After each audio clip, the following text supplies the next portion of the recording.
Hi Gary, why do you look so down? I've just been thinking about how far our country has fallen from being the land of the free and the home of the brave.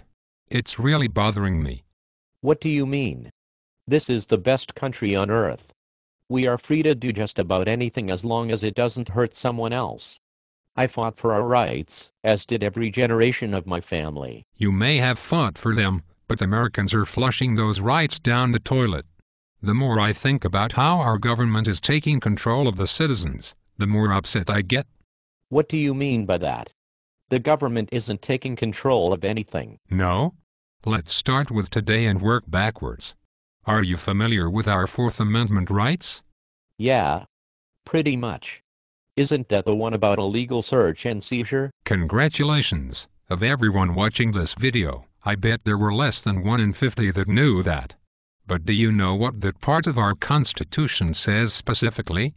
Not exactly, but it's basically that the government isn't allowed to search or seize my property without due process. Another silver star that most people probably don't have.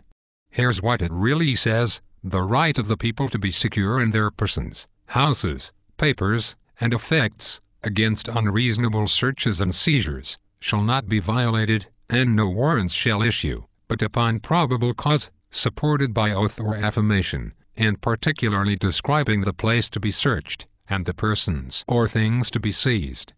Yeah, so the American people are giving up that right to the U.S. government via the TSA.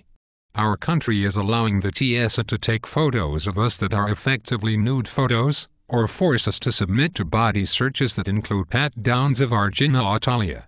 Oh. You're one of those guys. Now I get it.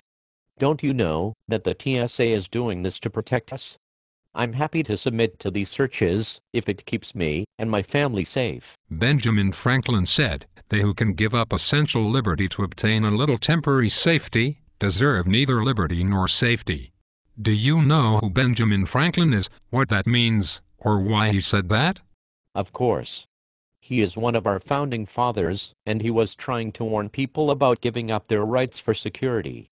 He said that because he saw the British government taking away the rights of the people, and that was one of the reasons he worked so hard at helping to establish our Constitution and our Bill of Rights. So you do see the problem with the power afforded to the TSA? Not at all. You don't have to fly, you can take another means of transportation. While it is technically true that I can take another form of transportation, it is not a practically acceptable answer. Our Constitution, that you and your family fought for, allows me to travel between states. Our Constitution does not limit how I might choose to travel. It is the government that is doing that. But the government is limiting only one mode of transportation. I'm still happy that they are protecting me and my family. Okay, forget the fact that you are giving up your rights for security. Let's focus on how well you are being protected. Good. It's about time, because I know the TMY government is protecting me. I will try not to get hung up on how stupid that sounds, and how you fall into the category of people that deserve neither liberty or safety. Let's just jump into the facts. The TSA has never executed a preemptive search. All of their enhanced searches have been based on failed attacks that were identified elsewhere. I'm not stupid. Do you think the stupid terrorist that had a bomb in his shoe would have been caught by the TSA? No, they didn't make us take off our shoes until after that idiot was caught. And I definitely deserve liberty, my family and I fought for it. What about the underwear bomber? Did you know that the background scatter machine still couldn't pick that up? And I surely don't want to give up my liberties for a false sense of security. And what about the advanced pat-downs? Do you really believe that this would prevent a terrorist from sneaking a dangerous item anywhere? Well, probably not, but in my opinion, the TSA is setting up the perfect scenario for a real terrorist attack. Can you imagine what would happen if Al-Qaeda decided to simply bring one suicide bomber to each of several airports so they could launch their attack in the middle of the TSA security checkpoint?